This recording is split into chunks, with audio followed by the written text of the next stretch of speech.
Hello all, welcome to today's session. I'm Asmita, your IELTS mentor here at Vedantu, and no, you're not watching this video on 2x. I'm just talking very fast to get you used to how one can talk fast and still be fluent and coherent. Anyway, I'm going to tell you 10 IELTS speaking questions for part 2 of the IELTS test 2025 edition. If you've already seen the video where I explained there are some minor changes in the 2025 IELTS, basically to do with the kind of topics that are being addressed and asked, I'm going to tell you or give you an updated list of the top 10 kind of questions that you can expect. Obviously not these questions exactly, but similar to these questions, okay? So let's get started without any delay. But if you haven't, please do fill out this counseling form. If you're serious about wanting to study abroad, then this is a golden opportunity for you. Career counseling is very expensive and you're getting it for free. So make sure that you're filling out this form and you will be contacted shortly. Alright, now before I give you the list, I want to explain to you why these are high yield topics. That means why you can expect to see them in the IELTS part 2. Number one, they have been frequently reported. So a lot of different companies and IELTS coachings sort of collate questions. How they do that is they reach out to students who have taken the IELTS and the students report what questions were asked to them. And when you get that list, the questions that I'm going to give you frequented quite a bit on that list. They had a higher frequency of being asked. It's the same question but with slight differences in sentence structure, right? So they were reported in 2025 exams across regions from all over the world.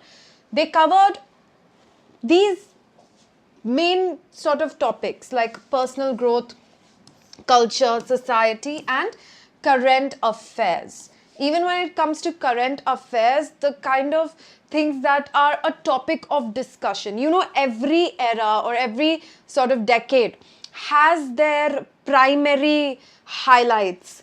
And for us, obviously, environmental impact and AI is going to be quite a highlight, right? So that's a current affair. These are current affair themes that are prevalent, that we get to see everywhere, news and articles, social media posts, whatnot. So even if we are not very active on the internet, chances are we've heard something or the other about these particular issues. Even if we don't keep up with the news, even if the kind of content we consume is mostly like memes and funny stuff, these current affair themes seep into that kind of content as well. So it's very hard not to know these things. So these are generally asked in the IELTS. Next, we have balanced mix of emotion, storytelling, and reflection. Here, you are able to showcase different facets of language, being able to translate emotion into words, storytelling, how we structure. Usually, you know, stories, especially in a describe a time when kind of a question, you have to start by the basic setting of the plot and the characters. Then you'll sort of grow towards a climax. And then you'll give a proper ending or conclusion, right? So this story arc, there's the kind of topics that you'll see now, there's a lot of scope to properly build this arc. And knowing how to do this shows that you are a good or effective communicator. Reflection is always important. I mean, a lot of these questions have reflection built into them. What is reflection? Thinking about our past or something that happened in the past and talking about our learnings and what we realized and what we understood from those experiences. The tone and the theme of a lot of these questions are to do with something that happened in the past and how that impacted our life. So you'll see that those kind of questions are generally preferred in part 2 because it helps the examiner assess lots of different diverse things when it comes to communication and proficiency, okay? But the number one reason why these are high yield topics is because they were frequently reported in 2025. So let's get started with the first one. Describe a time when something important changed your life. Not changed your life. Now, why is this a good question and why is it preferred in the IELTS? First of all, there's a lot of scope for answers. It's so vague that you can literally talk about anything. So none of the candidates are ever going to be caught off guard or feel like, oh, I have nothing to say about this. You will instantly have something or the other to say about this. More often than not, you will have 3 to 4 things, and then you will have to choose one out of the 4 things, right? Because of the word something important that changed your life. Okay, both of these words give a lot of scope to the candidate to talk about literally anything. So this could be a decision, it could be a move, it could be a habit, it could be a positive change, it could be a negative change. Okay, so what all will you have to do here? You'll describe what changed, why it changed, and how it affected you. So you can talk, when it comes to habits, you can talk about eating more mindfully, trying to focus on your health, exercising more, getting your sleep cycle in place, becoming more disciplined in life. All of these are habit-based changes that will obviously have a positive impact. And a decision, there can be multiple decisions. The time where I changed my major, the time when I changed my job, things that I did impulsively, when I decided to go on a solo trip, anything. Then when it comes to move, these things can be a part of move as well. Moving from one company to another, moving from one college to another, moving from one city to another, moving from one house to another, upgrading, downsizing, anything. Okay, so much scope to talk about literally anything under the sun, which is why a great question, and you can expect some specific versions of this as well. So it could be that you get a question where you have to talk only about a positive change. You have to talk about a negative outcome, but then you learned something from it, like a lesson.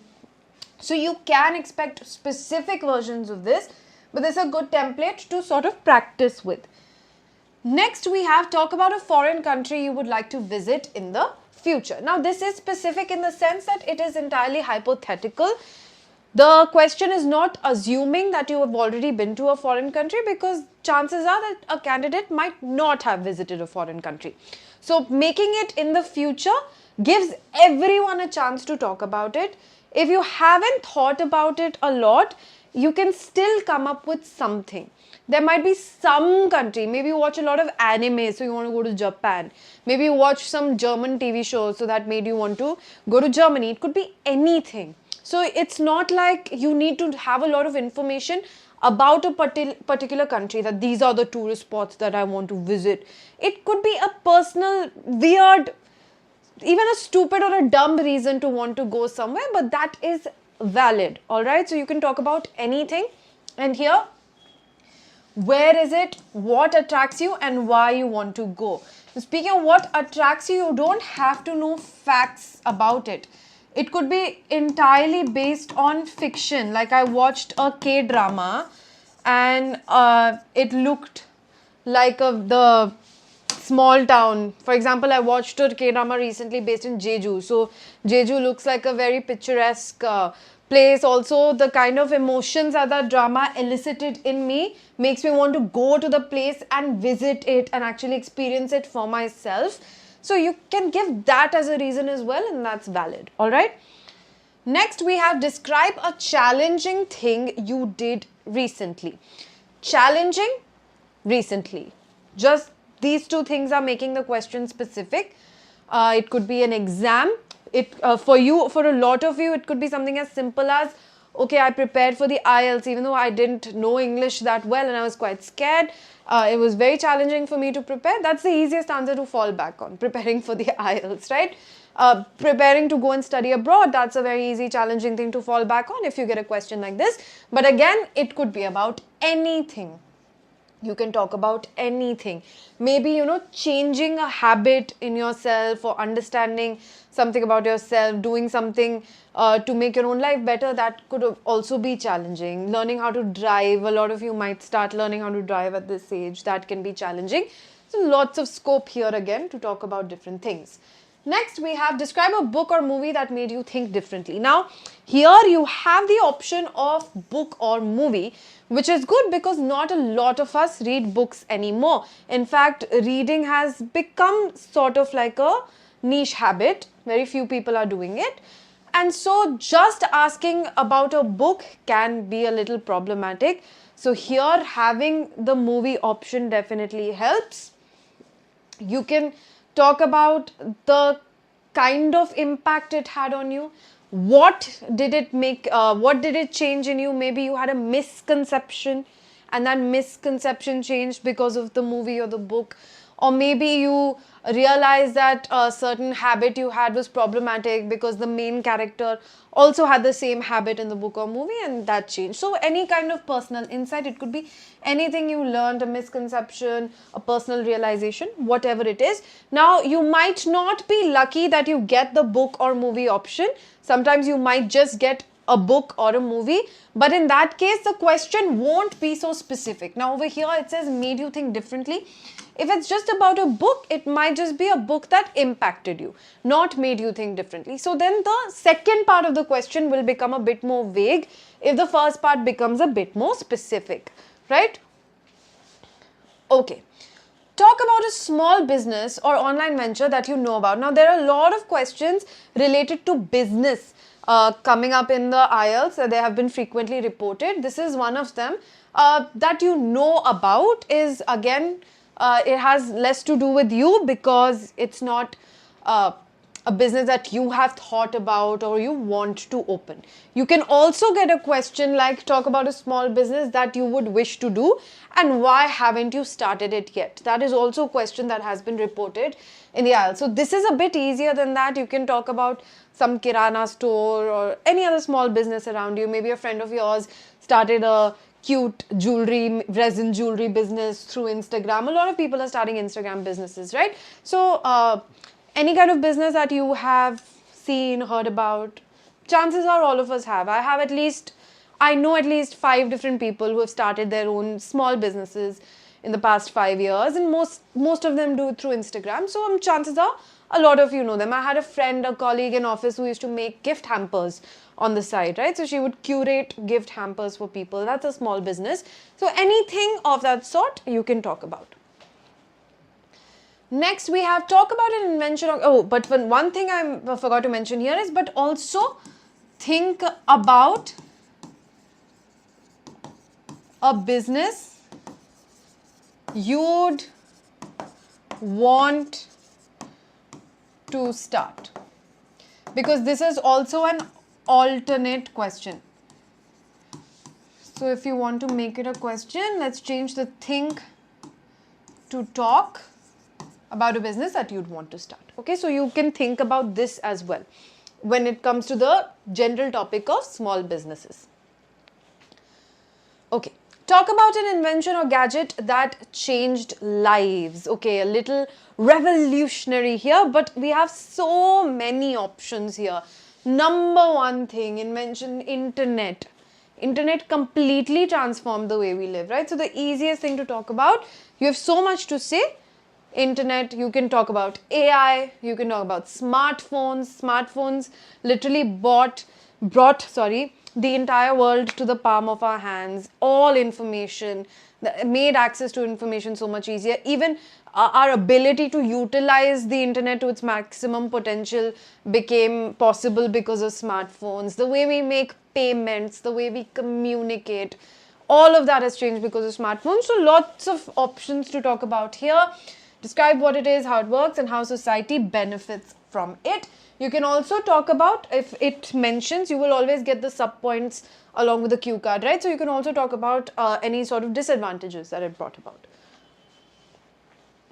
Now, describe an interesting animal you've seen. A lot of interesting animal sort of questions are also being reported. So here, something to think about. Because when we talk about an interesting animal, obviously something generic like cow, cat or dog won't really work here. It has to be something offbeat, something different. So this is something you can think about in advance, and then sort of have an idea in mind that if I get an interesting animal question, this is the animal that I'm going to talk about, and do some sort of basic research related to the animal so that you have a nice and interesting answer prepared. I'm not saying memorize an answer or over rehearse it. I'm just saying have an animal in mind, because then if you have to fall back on cat or dog, chances are it might become boring. So it's good to think about this. That's why I added this question here. Because even when I was going through the list of frequently asked questions, I sort of struggled with this. I still don't know what interesting animal I can talk about, because on a daily basis, the animals that we encounter are very commonplace animals like cows, dogs, cats. So here even I'll have to do a bit of thinking. So if you can come up with an interesting animal that you would talk about or that you know enough about, please do leave the name of that animal in the comments. All right. Okay, describe a crowded place you visited. So as Indians, we have no shortage of crowded places. Every day we go to a very crowded place, so you can talk about it. I, in this situation, would probably talk about, oh, I went to a temple actually, and there was almost a stampede over there. It was quite scary in Vrindavan. So I would probably talk about that, or the metro. Metro is quite crowded. How did you feel about it? Obviously, dangers of crowding, stampede, if there's an emergency, you get stuck, people are shoving you, pushing you, safety concerns. So crowds should be much better managed in India. Stuff like that you can talk about in how you felt about it. Okay, which question have we reached? Probably should have numbered these, right? Okay, 2 more to go. Next, so 9th question.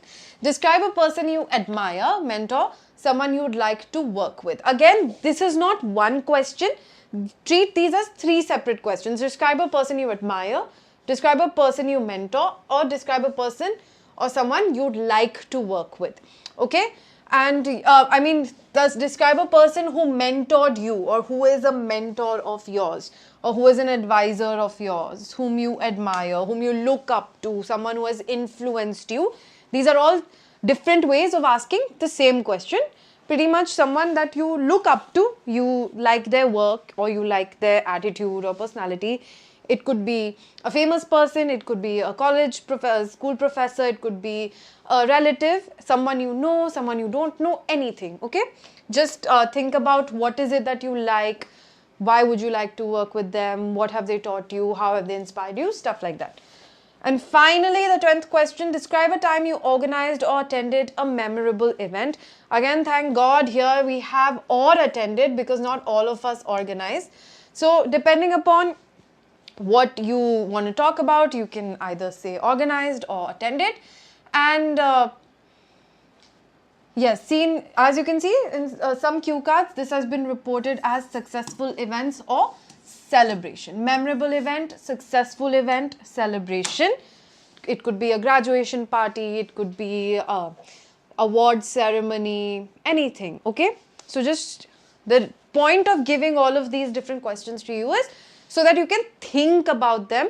So if you get such a question in the IELTS, you won't be caught off guard and you won't waste all of your note-taking time coming up with something to talk about in the first place. So if you just have something at the back of your mind, a person, an event, an animal, all of that is somewhere at the back of your head, then it'll become easier for you to come up with your answers in part 2 of the IELTS.